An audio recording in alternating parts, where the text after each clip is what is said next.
I'll use myself as an example here. Um, I used to have this, I got to this point in my career where for the first time ever, I was struggling to get to the next level in terms of the next promotion. And I started to believe that it was never going to happen. So my mindset was, oh, well, there's no point, and I really wasn't making an effort. And it came to a head when I did an interview whereby they sent in advance the presentation they wanted us to do, but said, you'll only do this presentation if you get to the very last section of the interview process. And there was something going on in my brain that said, don't do it because you'll be wasting your effort because you won't get to the final interview. Well, of course, I did get to the final interview, but my presentation was rushed. And strangely enough, I didn't get the job, but I'd sabotaged myself.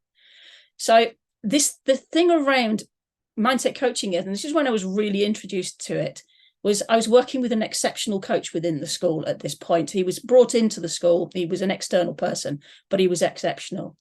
And he helped me uncover this hidden deep belief within me that was basically, don't try just in case you fail. But I didn't know that was there because I thought I was the sort of person who would just go about and do stuff, and I would always do what I could.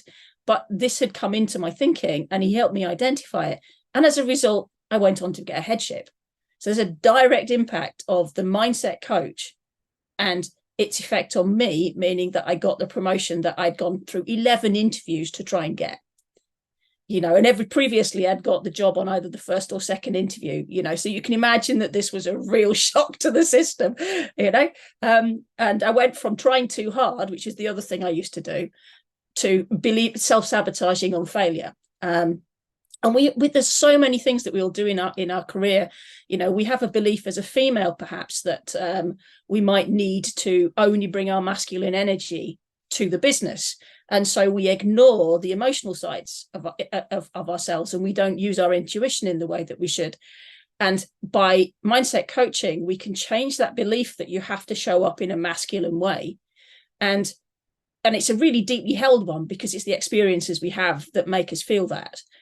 And therefore, often women will thrive in the workplace because they're now allowed to be who they are, because they're giving themselves permission to be who they are. Nobody else is telling them to turn up like that. It's their inner dialogue that's doing it. So as a mindset coach, we work with whatever it is that matters to that person and the blocks that come up around that in order to change it. So if that is within a career and within work, then that is what we work with.